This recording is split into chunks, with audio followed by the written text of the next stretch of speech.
ગાંધીનગરનું અક્ષરધામ મંદિર રોશનીથી ઝળહળી ઉઠ્યું છે। દિવાળી નિમિત્તે મંદિર પરિસરમાં લાઇટિંગની ઝગમગાટ જોવા મળી। રંગબેરંગી લાઇટિંગથી મંદિર પરિસરને સજાવાયું છે। દિવાળી નિમિત્તે અક્ષરધામ મંદિરમાં દીપોત્સવનું આયોજન 26 ઓક્ટોબર સુધી અક્ષરધામ મંદિરમાં દીપોત્સવ યોજવામાં આવ્યું છે। મંદિર પરિસરમાં 10,000થી વધુ દીવા પ્રગટાવવામાં આવ્યા છે। ઘણા દર્શનાર્થીઓ વ્હીલચેરમાં પણ દર્શન માટે આવી રહ્યા છે। છેલ્લા 33 વર્ષથી દીપોત્સવ ઉજવાય છે।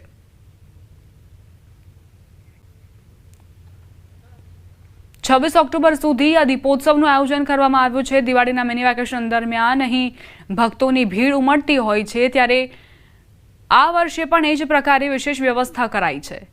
ઘણા એવા ભક્તો છે જે ચાલી નથી શકતા, તેમણે વ્હીલચેરનો સહારો લીધો અને વ્હીલચેરના સહારે તેઓ ભગવાનના ધામમાં આવ્યા છે। કે જ્યાં દરરોજ સાંજે દિવાળીથી એક સપ્તાહ સુધી 10,000 દીવડાઓનો શણગાર કરવામાં આવે છે। અક્ષરધામ મંદિર આ રીતે હજારો દીવડાઓની દીપમાલાથી શોભે છે। અક્ષરધામ મંદિરની સામે આવેલા વિરાટ ઉપવનમાં ખૂબ સુંદર ગ્લો ગાર્ડન સજાવવામાં આવે છે। દિવાળીના તહેવારને લઈ પર્યટન સ્થળ માઉન્ટ આબુને દુલ્હનની જેમ શણગારવામાં આવ્યું છે। માઉન્ટ આબુ રોશનીથી ઝળહળતું જોવા મળ્યું। વહીવટીતંત્રે નક્કી તળાવ પર લાઇટિંગથી શણગાર કર્યો છે। માઉન્ટ આબુમાં કઈ રીતે અદ્ભુત દ્રશ્યો સર્જાયા છે તેના દ્રશ્યો આપની ટેલિવિઝન સ્ક્રીન પર જોઈ રહ્યા છો। દુલ્હનની જેમ આબુ સજી ચૂક્યું છે। પર્યટકોનો અહીં ખૂબ જ જમાવડો રહેતો હોય છે, પછી એ કોઈ પણ સિઝન હોય। માઉન્ટ આબુ એ હોટ ફેવરેટ પર્યટન સ્થળ છે અને એમાં દિવાળીની આ જે લાઇટિંગ લગાવાઈ છે તેણે ઓર પણ સુંદરતામાં વધારો કર્યો છે। વાત હવે રંગીલા રાજકોટની। રાજકોટ શહેર પેંડા માટે તો જાણીતું છે જ, પરંતુ રાજકોટ જિલ્લાનું દેવકી ગાલોડ ગામ પણ પેંડા માટે જાણીતું છે। આ ગામમાં એક બે નહીં પરંતુ 60થી વધુ પેંડાની દુકાનો આવેલી છે। અહીં બનતા પેંડા અને થાબડી લોકો દેશ વિદેશમાં મંગાવતા હોય છે। અહીંના પેંડા દેશી પદ્ધતિથી લાકડાના ભઠ્ઠામાં પકાવવામાં આવે છે, જેથી તેનો સ્વાદ વધારે હોય છે તેવું પેંડાના વેપારીઓનું માનવું છે। તહેવારોમાં તો પેંડાની માંગ બમણી થતી હોય છે।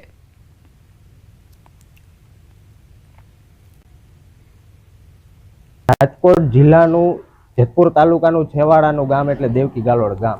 અમારા ગામનો બિઝનેસ પેંડા સાથેનો સંકળાયેલો બિઝનેસ છે। મિનિમમ નહીં તોય 1.5 કિલોમીટરમાં દુકાનો છે, સમથિંગ 80 દુકાનો જેટલી, બધાનો બિઝનેસ પેંડાનો બિઝનેસ છે। 40 થી 45 વર્ષ થયા દેવકી ગાલોડનું નામ છે। પેંડામાં પ્યોર વસ્તુ મળે, કોઈ જાતની ભેળસેળ નહીં, 1% ગેરંટી। સુરત, અમદાવાદ, રાજકોટ આજુબાજુના સિટી વાળા બધા એક વખત લઈ જાય એટલે બીજી વખત આવે। ગેસ ઉપર બને છે અને અમારે જે અહીંયા ભઠ્ઠી ઉપર બને ને લાકડાની, એનો સ્વાદ સારો આવે છે। લાકડા ને ભઠ્ઠી ઉપર બને એટલે વધારે સ્વાદ આવે। 20 લીટર દૂધ હોય એટલે 1.5 કલાક થાય બનાવતા। સિટીની અંદર શું છે, દૂધની અંદરથી પેંડો ન બનાવે, ત્યાર માવા લઈને બનાવે। એટલે ગામડાની અંદર પ્યોર દૂધ મળે ભેંસું। જેતપુરની વાત કરીએ, જેતપુર પાસે આવેલ છેલ્લું ગામ દેવકી ગાલોડની વાત કરીએ। દેવકી ગાલોડ જે પેરાથી પ્રખ્યાત છે, તે પેરા માટે બહારના લોકો આવતા હોય છે। પેરામાં શું સ્વાદ છે, શું કેવું છે, આપની પહેલા સીધા દ્રશ્ય બતાવીશ કે 2 થી 2.5 કલાક આ દૂધ બાળવામાં આવે છે। દૂધ બાળ્યા પછી આમાં ખાંડ અને શુદ્ધ વસ્તુ નાખવામાં આવે, કોઈ જાતની મિલાવટ કરવામાં આવતી નથી। રાજકોટ, પોરબંદર, બોમ્બે, સુરત સુધીનો આ માલ જતો હોય છે। અને બીજી તરફ વાત કરીએ કે જે રીતે આ પેરા બનાવવાની ખૂબી છે તે દેશી ભઠ્ઠી ઉપર છે। તે લાકડા બાળી અને 2 થી 2.5 કલાક આ પેરા બનાવવામાં આવે છે। અને પેરા તે બહારના લોકો દિવાળી હોય કે દિવાળી તહેવાર ન હોય તો લોકો અહીંયા આવતા હોય છે અને પેરા માટે ખાસ મુલાકાત કરતા હોય છે કે દેવકી ગાલોડના પેરા એટલા બધા પ્રખ્યાત છે। આપણે સીધા દ્રશ્યો બતાવીશ કે થાબડીના પેરા બનાવવામાં આવે છે, શુદ્ધ પેરા બનાવવામાં આવે છે, કોઈ જાતની આમાં મિક્સ કે મિલાવટ કરવામાં આવતી નથી। આના પેરા માટે બહારના લોકો આવતા હોય છે ગમે ત્યારે। આ લોકો એવું કહી રહ્યા છે કે 2 થી 2.5 કલાક આ પેરા બનાવવામાં આવે છે અને દૂધ બાળવામાં આવે છે અને પેરાનો સ્વાદ એટલો દેશી ભઠ્ઠી ઉપર હોય છે કે લોકો એને વધારે પસંદ કરે। મુના બકાલી, ગુજરાતી, દેવકી ગાલોડ। દેવ દિવાળીએ વારાણસીમાં ગંગા નદીના ઘાટ પર વડોદરાના દીવા પ્રજ્વલિત થશે। ડભોઈના ઉમ્મીદ સેન્ટર સોનેશ્વર પાર્ક ખાતે વિવિધ NGO દ્વારા મહિલાઓ આત્મનિર્ભર બને અને સશક્ત બને તે હેતુ સાથે છેલ્લા 15 દિવસથી ગોબરમાંથી દીવડા બનાવવાની કામગીરી મહિલાઓ કરી રહી છે। આ દીવાને ડભોઈથી કાશી મોકલવામાં આવશે। દેવ દિવાળીના દિવસે કાશીના ગંગા ઘાટ પર ઉજવાતા દીપોત્સવમાં આ દીવડાનો ઉપયોગ થશે, ત્યારે અનોખો પ્રયાસ હાથ ધરવામાં આવ્યો છે, જેને લઈ મહિલાઓમાં ભારે ઉત્સાહ જોવા મળ્યો। આત્મનિર્ભર ભારત અંતર્ગત આ પ્રયાસ હાથ ધરાયો। ડભોઈના સ્લમ વિસ્તારની મહિલાઓ 3 લાખ દીવા બનાવી રોજગારી મેળવશે। દેવ દિવાળીનું મહત્વ એવું છે કે ત્યાં આપણા અહીંયા ગુજરાતમાં દિવાળી અને ત્યાં દેવ દિવાળી મનાવવામાં આવે છે। ઘાટ પર દીવો પ્રગટાવી અને આપણા પ્રિયજન માતા પિતાના નામનો દીવો પ્રગટાવી ત્યાં મોક્ષ અને પુણ્યની પ્રાપ્તિ થાય છે। એ દિવસે દેવો ત્યાં સ્નાન કરવા માટે આવે છે, તો એક ઘણું મોટું મહાત્મ્ય છે। हम गाय के बने हुए गोबर से हम दिए बनवा रहे हैं बहनों के द्वारा, जिससे बहनों को रोजगारी मिलेगी। गाय के गोबर का एक अनोखा महत्व है, उसे वेदों पुराणों में आत्मशुद्धि के लिए माना गया है।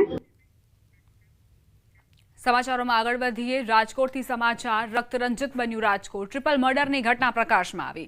રવિવારે મોડી રાત્રે આંબેડકર નગર વિસ્તારમાં જૂથ અથડામણ, વાહન અડી જવા બાબતે સામાન્ય બોલાચાલીમાં ખૂની ખેલ ખેલાયો। બે સગા ભાઈઓના મોત નિપજ્યા છે। સામા પક્ષે અરુણ બારોટ નામના વ્યક્તિની હત્યા। અરુણ બારોટ અને ટોળકી દ્વારા ધોકા, પાઇપ અને ધારિયા જેવા હથિયારો વડે હુમલો કરાયો। અરુણ બારોટ વિરુદ્ધ અગાઉ ગુના નોંધાયા હોવાનું પણ સામે આવ્યું। ઘટનામાં એક મહિલા સહિત કુલ 3 વ્યક્તિઓ સારવાર હેઠળ। દારૂની બાતમી આપ્યાના ખાર રાખીને આ ઘટનાને અંજામ આપ્યો હોવાની ચર્ચાએ જોર પકડ્યું છે। દારૂની હાટડીઓ ચાલતી હોવાનો મૃતક ભાઈઓના પિતાનો આક્ષેપ। દારૂબંધીને પોલીસની કામગીરી પર સવાલ ઉઠ્યા। મૃતક બંને ભાઈ છૂટક મજૂરી કામ કરતા હતા। માલવીયાનગર પોલીસે આ અંગે તપાસ શરૂ કરી છે। રાજકોટ ફરી એક વખત રક્તરંજિત બન્યું છે। 3 વ્યક્તિ અત્યારે સારવાર હેઠળ છે, જ્યારે 2 વ્યક્તિઓના મોત નિપજ્યા છે। દારૂની બાતમી આપવામાં આવી હતી, તે ખાર રાખીને આ જૂથ અથડામણ થઈ હોવાની ચર્ચાએ જોર પકડ્યું છે। મોટરસાયકલ આની ગાડી જતી છે, મોટરસાયકલ પીડી હોય છે અને જરાક એનું ગાણ કે આને કીધું છોકરીએ કે ધ્યાન રાખો, મોટરસાયકલ ભટકાણું તો કંઈક બીજા બોલ્યા, એમાં મારી ઉતરી જ ગયા સરિયુને તરબાલ્યું લઈને। એ બંને સગા ભાઈઓ છે અને આ અકસ્માત બાઇકને અકસ્માત ગાડી અડવાથી અકસ્માત સામાન્ય અકસ્માતવાદી બોલાચાલી થયેલ અને છરી, બેટ તેમજ તારિયા ધોકા વડે ઈજાઓ પહોંચીને હાલમાં 3 વ્યક્તિઓ ઇન્જર્ડ છે, જેમાં 2 સારવાર હેઠળ છે અને એક બેનને સામાન્ય ઈજા છે। સંવાદદાતા અંકિત જોડાઈ ગયા છે વધુ જાણકારી સાથે। અંકિત, શું ઘટનાક્રમ હતો? કેટલા વ્યક્તિના મોત થયા છે? કેટલા સારવાર હેઠળ? દીપા, ખાસ કરીને વાત કરવામાં આવે તો તહેવાર સમયે જ રાજકોટ જાણે કે રક્તરંજિત બની ચૂક્યું હોય અને અસામાજિક તત્વોને જાણે કે પોલીસનો ખોફ ન હોય તે પ્રકારે ગઈકાલે મોડી રાત્રે ટ્રિપલ મર્ડરની ઘટના છે તે સામે આવી છે। સમગ્ર મામલે જો વાત કરવામાં આવે તો રાજકોટમાં રવિવારે મોડી રાત્રે આંબેડકર નગર વિસ્તારમાં જૂથ અથડામણ થઈ હોવાનું સામે આવ્યું છે। હાલ પોલીસે સત્તાવાર જણાવ્યું છે કે વાહન અડી જવા બાબતે સામાન્ય બોલાચાલી થઈ હતી ને ત્યારબાદ ખૂની ખેલ ખેલાયો હોવાનું છે તે સામે આવ્યું છે। સમગ્ર મામલે સુરેશ પરમાર અને વિજય પરમાર નામના સગા ભાઈઓના મોત થયા છે, તો સામા પક્ષે અરુણ બારોટ નામના વ્યક્તિની પણ હત્યા છે તે થઈ છે। ત્યારે સમગ્ર મામલે માલવીયાનગર પોલીસ સ્ટેશન દ્વારા ઇન્ક્વેસ્ટ પંચનામા સહિતની કાર્યવાહી છે તે હાથ ધરવામાં આવી છે। સાથોસાથ પીએમ પ્રક્રિયા પૂર્ણ કર્યા બાદ જે મૃતકોની લાશ છે તે તેમના પરિવારજનોને સોંપવામાં આવી છે। તો સમગ્ર ઘટનામાં એક મહિલા સહિત કુલ 3 જેટલા વ્યક્તિઓ હાલ અત્યારે સારવાર હેઠળ હોવાનું છે તે સામે આવ્યું છે।